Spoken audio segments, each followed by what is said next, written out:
सांप और कौवे की कहानी। एक बार की बात है, एक जंगल में किसी पेड़ पर कौवे का एक जोड़ा रहा करता था। वे दोनों खुशी खुशी उस पेड़ पर जीवन बसर कर रहे थे। एक दिन उसकी खुशियों को एक सांप की नजर लग गई। जिस पेड़ पर कौवे का घोंसला था, उसी पेड़ के नीचे बने बिल में सांप रहने लगा। जब भी कौवे का जोड़ा दाना चुगने के लिए जाता, सांप उनके अंडों को खा जाता और जब वे वापस आते तब उन्हें घोंसला खाली मिलता। लेकिन उन्हें पता था, चल गया था कि अंडे कौन ले जाता है।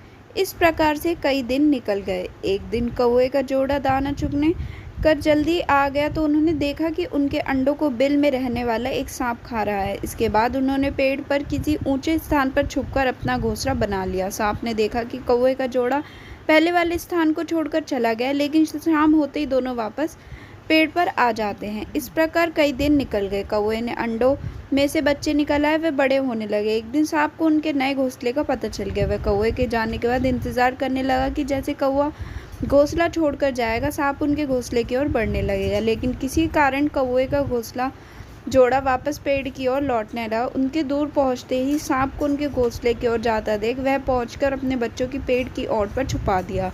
सांप ने देखा कि घोंसला खाली है। वह कौवे की चाल समझ गया और वापस बिल में जाकर सही मौके का इंतजार करने लगा। इसी बीच कौवे ने सांप का पीछा छुड़ाने के लिए एक योजना बनाई। कौवा उड़कर जंगल के बाहर बने एक राज्य में चला गया। वहाँ एक सुंदर महल था। महल में राजकुमारी अपनी सहेलियों के साथ खेल रही थी। कौवे उनके गले के मोतियों का हार लेकर उड़ गया।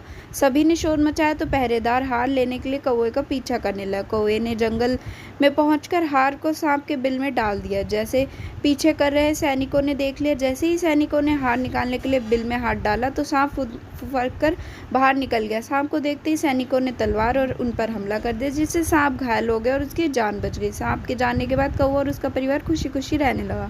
शिक्षा: कभी भी निर्बल का फायदा नहीं उठाना चाहिए, साथ ही मुसीबत में समझदारी से काम लेना चाहिए।